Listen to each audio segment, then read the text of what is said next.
ख़वातीन और हज़रात, अस्सलाम वालेकुम। मेरा नाम शहाब करनी है। I-95 टेलीविज़न वाशिंगटन स्टूडियो से हम आपकी खिदमत में हाजिर हैं। जिस वक्त आप हमारा प्रोग्राम देखेंगे, पाकिस्तान में हफ्ते का दिन होगा और सैटरडे है। तो करंट अपडेट जो कराची के हवाले से है, IG पुलिस के हवाले से जो वाक़यात हुए हैं, जो मरियम सफदर का है, जिन्ना साहब के मज़ार के हवाले से जो खबरें आ रही हैं 48 घंटे से 72 घंटे से, मेरे साथ ज्वाइन कर रहे हैं आसिम सिद्दीकी साहब, बाखबर इलेक्ट्रॉनिक और प्रिंट मीडिया के वॉशिंगटन में बेस्ड हैं, जिनके के ना क्वालिटी ये है सिद्दीकी साहब की कि ना सिर्फ ये कि उनके कान और आंख खुले हुए, बल्कि वो अपने कलम और जबान का इस्तेमाल बड़ी ईमानदारी से कर रहे हैं। जबकि हमें पाकिस्तान में और वॉशिंगटन में सकूत नजर आता है जो अपने आप को सहाफी कहलाते हैं। पता नहीं किस बात का खौफ है, किस बात का सहम है। मुल्क जो है वो क्राइसिस में है, हमें कोई रिपोर्टिंग ही नहीं मिलती। सिद्दीकी साहब क्या कहेंगे, क्या हालात हैं आजकल? जी, सबसे पहले तो आपका बहुत-बहुत शुक्रिया। प्रोग्राम शुरू करने से पहले पहली बात ही मैं कहता हूँ, शाह से ज़्यादा शाह के वफ़ादार हैं। शायद ऊपर इतना खुद बिगड़ा हुआ माहौल नज़र नहीं आता जितना हम खुद बिगाड़ देते हैं। अभी आपने मेरी एक कामरान खान के हिसाब से मैंने वीडियो बनाई थी, वो आपने देखी होगी कि जी कामरान खान साहब जो हैं वो हर वक़्त दूध की नहरें निकालते थे। एकदम उनका सॉफ्टवेयर अपडेट हुआ और उन्होंने पाकिस्तान की असल सूरत-ए-हाल बताई। तो अगर एक शख्स जो है एक वक़्त में ऐसा हो और फिर फ़ौरन जो है कुछ ही दिनों के बाद जो है वो कह रहा है कि इकॉनमी बहुत ख़राब है, लोग रुल रहे हैं। इमरान खान साहब, मैं आपको 2 टोक अल्फ़ाज़ में बता देना चाहता हूँ, और वही शख्स कह रहा है कि आज हमारे दरमियान एक ऐसा प्राइम मिनिस्टर है जो कि अल्लाह की देन है और पाकिस्तान में खुशखबरियाँ ही खुशखबरियाँ हैं। हम क्या कहें? पाकिस्तान एक मज़ाक बन गया है कि ऐसी-ऐसी न्यूज़ पहले बंदे उठते थे, फिर पुलिस वाले थाने से गायब हो जाते थे, हाईवे से उठा लिए जाते थे। अब जो है 1.5 लाख लोगों से ज़्यादा का एक आईजी जो है वो उठा लिया जाता है घर से रात के वक़्त 4 बजे के करीब या जो भी है। तो इसको हम क्या कहें? जब मेरी बात हुई वहाँ पर हमारे एक एक्स आईजी हैं, उनसे तो उन्होंने यही बताया कि भाई उन्होंने या तो 2 बड़ी फ़ोर्सेज़ में तसादुम होता, या आईजी साहब को ऐसा लगा जैसे कि गवर्नर राज या माशाल्लाह लग गया, इसलिए उन्होंने जाना मुनासिब समझा। अगर वो इस तरह नहीं करते तो क्या सूरत-ए-हाल होती? अच्छा, है तो कुछ ना कुछ है, इसके पीछे कौन है? अब मैं काफ़ी खोज लगाने के बाद कुछ पता चला, कुछ नाम ऐसे आए, आई वाज़ सो कन्फ्यूज़ कि मैंने अपने सोर्सेज़ से नाम मालूम भी करने चाहे, लेकिन मैंने आपका एक थोड़ा-सा ज़िक्र सुना था ब्रिगेडियर इजाज़ के नाम से, तो मैं चाहूँगा कि ब मुझसे पूछने के बजाय आप बता दें ये ब्रिगेडियर इजाज़ साहब कौन हैं? इनका रोल क्या है? मेरा ख़्याल है कि मैं अगर कुछ बताऊँगा तो शायद उसमें कुछ नीचे-ऊपर हो सकता है। आप इतने सीनियर हैं और बड़े करीब से जानते हैं इन लोगों को, तो मैं चाहूँगा कि आप बताएँ। जी। जी, बहुत अच्छा सवाल भी है। और जैसे आपने सवाल किया, बाखबर साफ़ी हैं वाशिंगटन में, तो हमारे जो अवामुन्नास है उनको तो कुछ पता ही नहीं कि पर्दे के पीछे और उस पर्दे के पीछे क्या हो रहा पाकिस्तान में। बड़ा दिलचस्प सवाल है, दिलचस्प किरदार है ये। ब्रिगेडियर एजाज शाह का नाम उस वक्त भी आया जब जनरल ज़िया-उल हक का क्रैश हुआ। उसके बाद मुशर्रफ साहब की कैबिनेट में, मुशर्रफ साहब के दौर में 8-9 साल जब तक रहे, कुछ अरसा तक इनके जो शेडी एक्टिविटीज थे, यहाँ तक कहा जाता है कि एयरपोर्ट पे नवाज शरीफ को थप्पड़ भी मारा था, जो वो अपनी प्राइड की वजह से नवाज शरीफ साहब उसका जिक्र नहीं करते हैं, लेकिन जो ऐनी गवान है उनका ये कहना है। और अब जो मौजूदा, उनका ताल्लुक ना तो कोई सियासी तहरीक से रहा है, ना सियासी आदमी, एक रिटायर्ड ब्रिगेडियर है आजकल, वो एक शेडी कैरेक्टर है फौज का पुराना। लेकिन एकदम से वो इंडक्ट हो जाता है, उसको टिकट मिल जाता है पीटीआई के उससे और ओकाड़ा से, पता नहीं कहाँ से वो इलेक्ट भी हो गए, और अब कैबिनेट में क्या पोर्टफोलियो मिला, इंटीरियर का वजीर दाखिला। लेकिन ऐसे ऐसे क्या पाकिस्तान 74 साल में हमें कोई, वो कहते हैं ना, साफ चली शफाफ चली तहरीक में इन सिवाय शेडी कैरेक्टर्स की कोई मिला नहीं। इतनी मजबूरी थी इनकी कि भाई उनका तो ताल्लुक ही नहीं है तहरीक इंसाफ से या किसी सियासी जमात से कभी। वो तो हमेशा उन गवर्नमेंट्स में आते हैं जो, वो कहते हैं ना, डीप स्टेट वाला काम करती हैं, under the table behind the scene.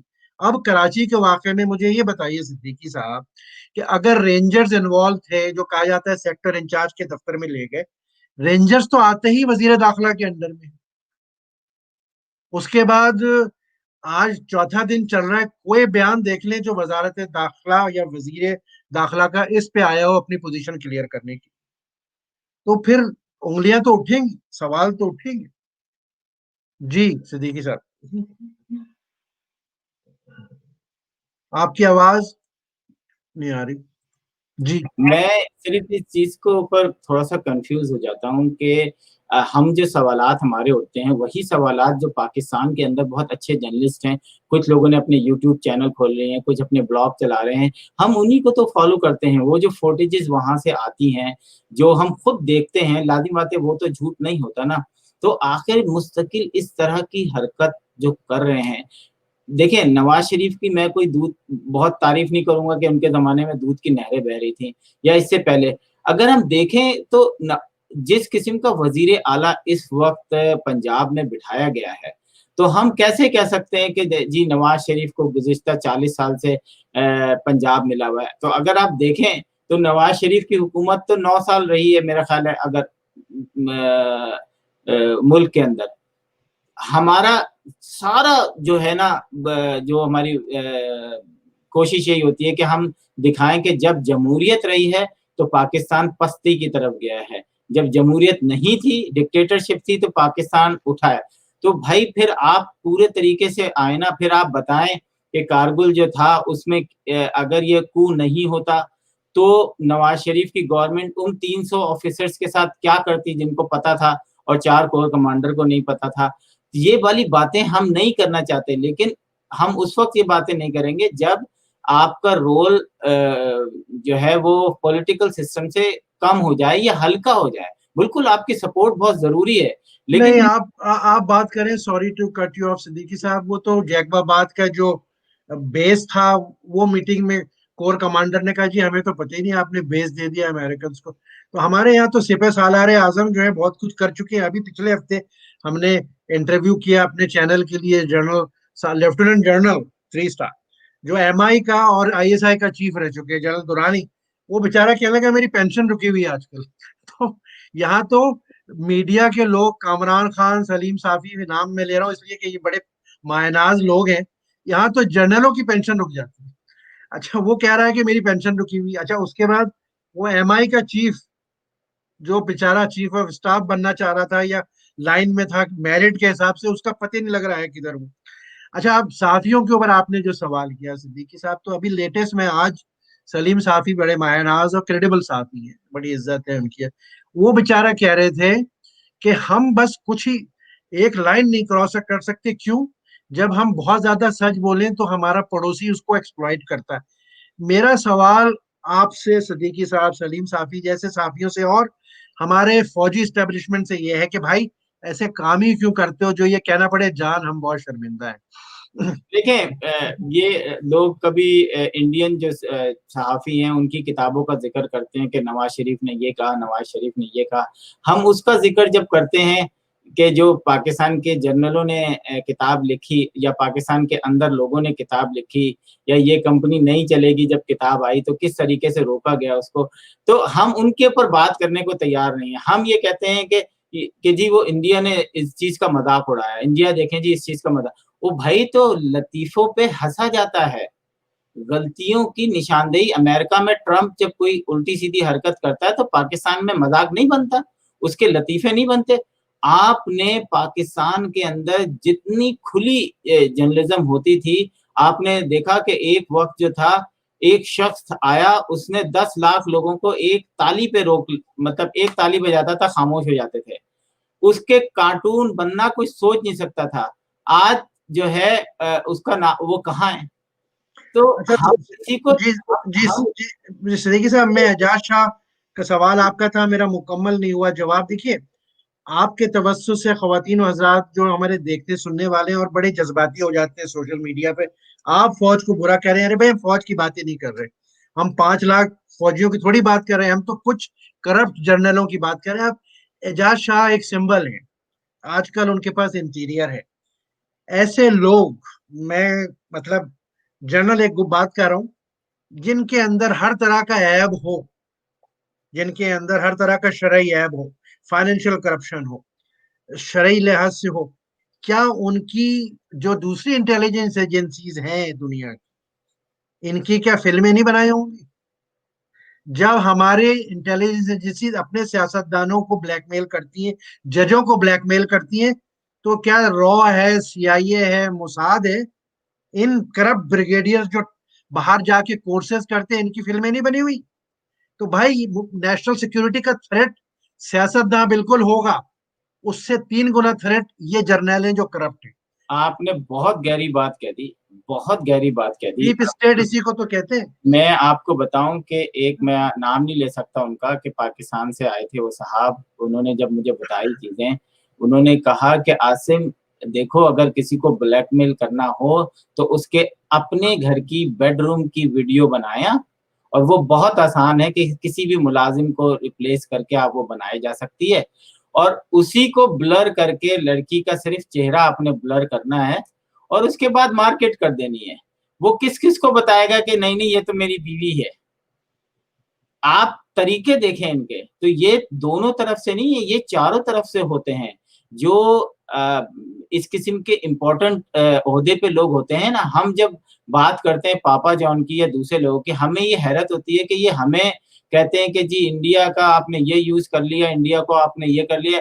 वो ये नहीं देखते कि उनके अपने घर की बच्ची जो है वो इंडियन फिल्मों में साइन करके 3-3 2-2 फिल्में कर रही है, तो वो गद्दार नहीं होगी क्योंकि वो अपने घर के बच्चे हैं। जब यहाँ पे हम सवाल करेंगे कि $70,000 जो है 1 साल की फीस होती है किसी भी यूनिवर्सिटी की, आपके 3-3 बच्चे बाहर पढ़ रहे हैं जो कि अपार्टमेंट्स में रहते हैं, डॉम में भी नहीं रहते, और ये एक नहीं है, ऐसे हजारों हैं। लेकिन हम नेशनल सिक्योरिटी की वजह से हम हर चीज निकाल निकाल के नहीं लाते कि यार ये देखें इसका बच्चा यहाँ पढ़ रहा है, इसकी बेटी यहाँ पढ़ रही है।